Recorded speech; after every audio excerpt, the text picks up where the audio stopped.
Hi, this is Andrea from Coach to Excellence, and I wanted to talk to you today about a quote I came across. Now, I've probably heard this quote before, but it really touched a chord to me this time. And the quote says, "The Creator has not given you a longing to do that which you have no ability to do." And I'll repeat again.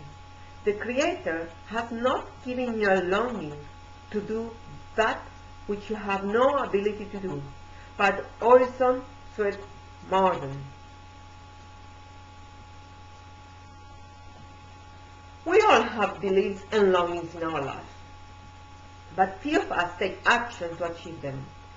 And I personally believe that the only reason why we do not take action is because we do not believe that we are able to do them successfully, whatever successfully means to you. So, I promise you that if we had a belief, if we believe 100% that we would achieve that goal, we would not leave it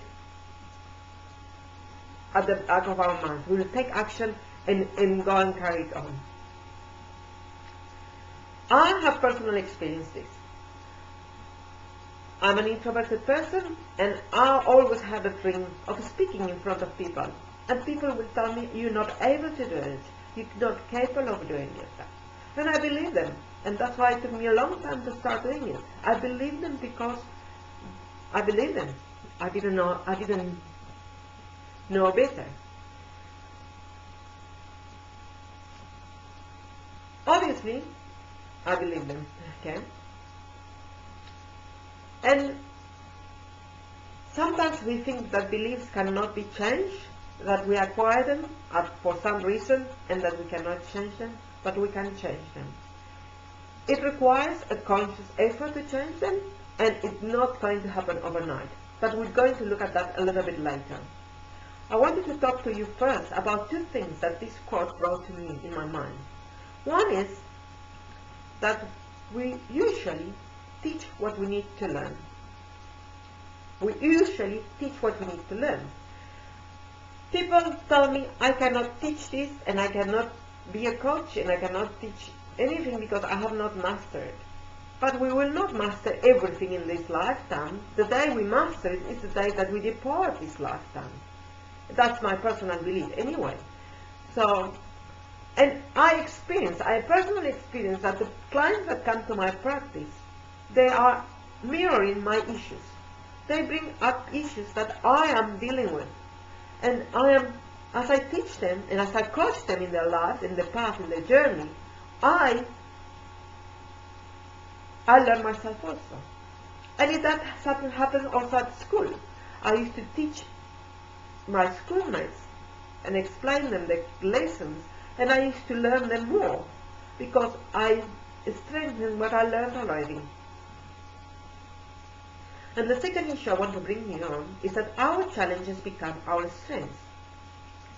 Now, we all have challenges in our lives. Why? Because I personally believe that we come to this earth to learn. And if, first of all, we don't know what we're learning, we don't know what our lessons are, because otherwise it will be too easy. And secondly, if the lessons that we need to learn presented as easily to learn, we wouldn't learn them. So they present themselves as challenges. And once we overcome those challenges, we will learn our lesson. In my example, for example, sorry, that's a repetition. In my example, I'm an introverted person, and I want to speak in front of people. And that's a challenge. Communication for me is a challenge. And I believe that once I master it, it will be my strength. It will become my strength. So, people will tell me, "You're better off working behind a computer screen because that's what you're good at."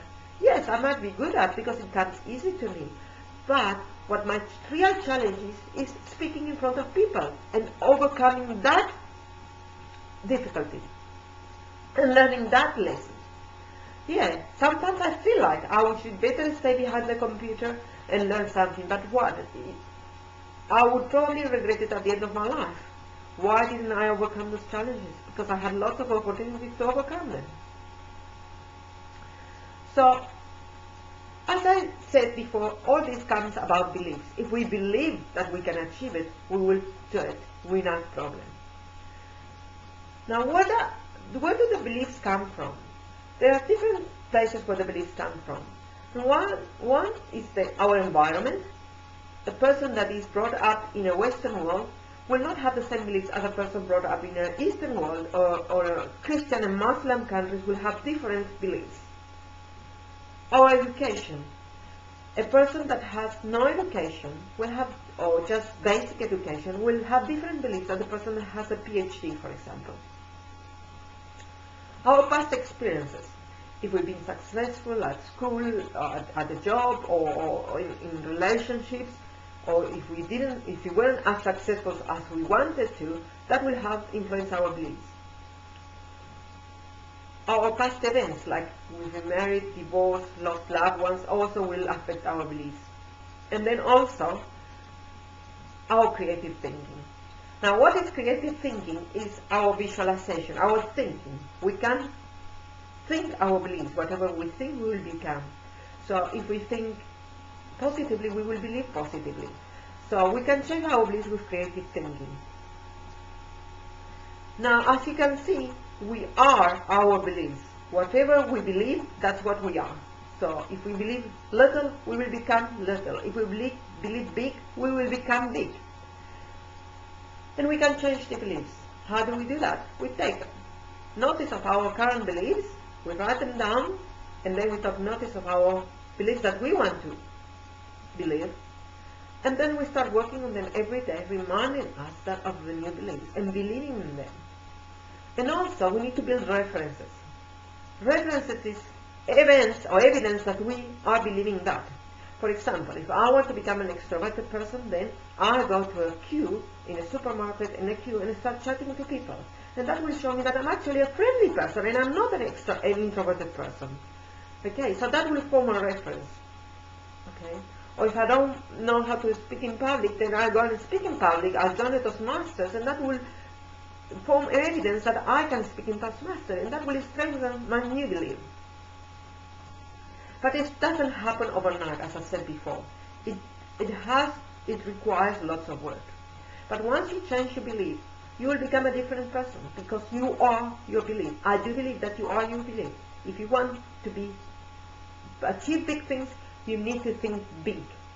And if you want to achieve small things and stay where you are, just carry on with your beliefs. But I encourage you today to take a notebook and think about your current beliefs, and think about where you want to be, and see if those beliefs agree with where you want to be. And if not, take the trouble and take the moment to write your new beliefs and start working on them. I promise you, whatever you are dreaming, whatever you're wishing, the Creator has given you the ability to do it, and has given you the resources to do it. You just need to do it. It needs some work. The Creator will not do it for you. So I hope with this I have given you my view on beliefs, and I inspire you to create your new beliefs to achieve wonderful and great things in life. Have a wonderful day.